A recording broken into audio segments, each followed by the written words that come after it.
Bismillahirrahmanirrahim. Assalamualaikum warahmatullahi wabarakatuh. Kepada anak-anakku kelas 5 dimanapun Anda berada, pada kesempatan yang berbahagia ini, alhamdulillah kita masih berjumpa dalam kegiatan pembelajaran pendidikan agama Islam kelas 5. Ya, semoga anak-anak selalu sehat dan jangan lupa untuk selalu menjaga kedisiplinan, baik itu disiplin dalam beribadah, melaksanakan sholat 5 waktu, dan juga disiplin dalam menjaga kesehatan. Pada kesempatan yang berbahagia ini kita memasuki pelajaran yang ketiga. Ya, ini adalah pelajaran yang terakhir untuk separuh semester kita. Nah, insya Allah nanti Senin depan kita sudah mid semester ya, atau penilaian tengah semester. Anak-anak nanti silahkan dibuka al-hikmahnya PAI yang kelas 5 halaman 20 ya, halaman 20 pelajaran 3. Nah, di situ ada materi cita-citaku menjadi anak soleh ya, cita-citaku menjadi anak soleh. Nah, di sini Pak Guru akan share screen materinya. Oke, ya. Ini ya, cita-citaku menjadi anak soleh. Nah, di sini kita akan mempelajari 3 materi ya. Ya, siapa saja yang termasuk anak yang soleh itu. Untuk materi yang pertama di pelajaran yang ketiga ini adalah di halaman 21, yaitu orang jujur. Ya, orang yang jujur itu akan disayang oleh Allah Subhanahu wa Ta'ala. Dulu kita sudah mempelajari apa yang dimaksud dengan jujur. Ya, jujur itu adalah lurus hati, ya, tidak berbohong, ya, tidak curang, ya, tulus dan ikhlas. Nah, ini jujur secara bahasa ya. Kalau secara secara istilah, jujur itu adalah keselarasan antara ucapan dan perbuatan. Jadi jujur itu adalah keselarasan antara ucapan, tindakan, dan kenyataan. Ini adalah makna daripada sifat jujur. Nah, di situ dijelaskan ada macam-macam perilaku jujur ya. Jujur yang pertama adalah jujur yang pertama adalah jujur dalam berniat. Jujur dalam berniat itu berarti sesuai antara niat dan perbuatan. Kenapa? Karena niat itu menjadi penting ya sebelum melaksanakan kegiatan karena Allah Subhanahu wa Ta'ala. Jadi menilai kegiatan seorang hamba itu berdasarkan niat.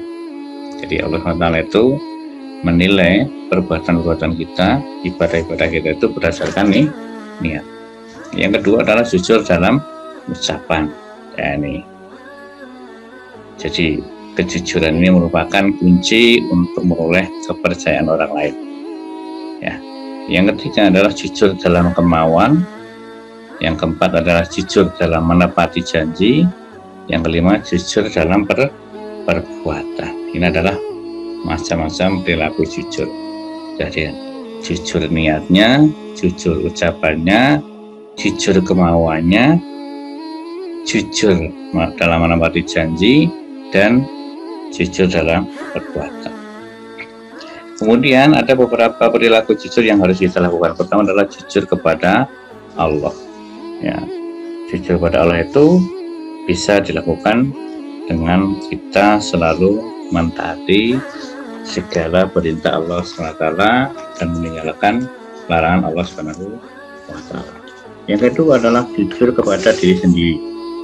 Ya, jujur kepada diri sendiri, ya, tidak membohongi diri sendiri dan menjauhi dari perilaku munafik. Ya, munafik itu apa? Munafik itu ya tidak selaras antara ucapan dan perbuatannya. Kalau dipercaya berkhianat, kalau berkata berbohong. Nah, ini adalah ciri-ciri daripada orang munafik. Selanjutnya yang ketiga adalah jujur kepada orang lain. Jadi kita harus selalu berkata jujur sesuai apa adanya kepada siapapun. Ini ya. Nah, anak-anak yang soleh itu maka dia akan selalu jujur ya, dalam segala hal. Yang kedua, anak yang soleh itu harus selalu hormat dan patuh, baik itu kepada orang tua dan juga kepada guru. Ya, kalau di rumah dia selalu mentaati perintah orang tuanya, menghormati orang tuanya. Ketika di sekolah dia pun selalu hormat dan patuh kepada gurunya, karena ketika di sekolah itu sebagai pengganti orang tua itu adalah guru itu sendiri. Oke. Nah, contoh perilaku hormat dan patuh anak-anak di situ di halaman 22. Yang pertama, ya, bertutur kata sopan dan santun. Yang kedua, mendengarkan nasihat dan perintah orang tua. Yang ketiga, mendoakan kebaikan orang tua. 4, menjaga pesan dari dan menjaga pesan dan pemberian kedua orang tua dengan baik. Yang kelima, menjalankan wasiat orang tua. Ya. Kemudian hormat dan patuh kepada guru. Apa contohnya? Yang pertama, menyimak pelajaran dengan baik, bertutur kata sopan dan santun kepada guru, kemudian tersenyum dan mengucapkan salam ketika bertemu guru, mengenakan seragam dengan rapi, mendoakan guru setiap selesai sholat, menjalankan wasiat dan nasihat guru dengan ikhlas. Jadi setiap sholat itu yang didoakan tidak hanya orang tua, tapi juga guru. Nah, kalau guru, kalau orang tua, doanya Allahumma firli wa liwalidayya warhamhuma kama rabbayani shaghira. Nah, itu ya. Oke, selanjutnya halaman 23. Nah, di sini ada materi berikutnya adalah indahnya saling menghargai. Ya, jadi dalam video ini nanti kita jadikan satu ya materinya. Secara 3, yang pertama adalah jujur, yang kedua hormat patuh, yang ketiga indahnya saling menghargai. Ini kita jadikan satu dalam video ini. Karena silakan perdalami buku al-hikmahnya yang ada di halaman 20 sampai 24 ya, sampai 24. Nah, ini sekarang indahnya saling menghargai.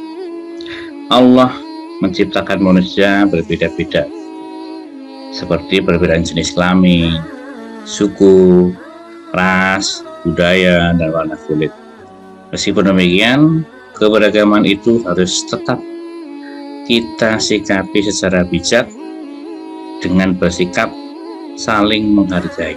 Tidak boleh saling mencela, tidak boleh saling mengejek. Saling menghargai secara bahasa adalah menghormati atau memberi apresiasi.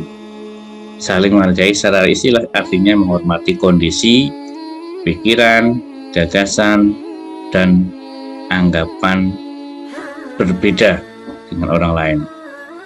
Perilaku saling menghargai ini dilakukan dengan menyadari bahwa setiap manusia itu memiliki kekurangan dan kelebihan. Oleh karena itu, antara sesama hendaknya kita harus saling menghargai perbedaan sebagai sebuah kekayaan, keunikan, dan rahmat dari Allah Subhanahu wa Ta'ala. Jadi tidak boleh saling mengejek, tidak boleh saling merendahkan, mencela, ini tidak boleh, harus saling menghargai. Nah, sikap saling menghargai diantaranya ya, pertama menghargai pendapat orang lain. Jadi ketika dalam musyawarah ya ada orang lain yang barangkali pendapatnya berbeda dengan kita, maka kita harus hargai pendapat itu. Yang kedua, menghargai pendirian orang lain. Yang ketiga, menghargai keyakinan orang lain. Ya, ini dalam hal agama itu harus kita hargai. Nah, apa manfaatnya kalau kita sudah bisa menghargai, kalau kita sudah bisa saling menghargai? Yang pertama akan menjaga kerukunan, yang kedua mempererat silaturahim, yang ketiga mencapai tujuan bersama dan dihargai oleh orang lain. Ini ya, anak-anak, pelajaran kita pada pagi hari ini, itu pelajaran 3, bagaimana kita bisa menjadi anak yang soleh.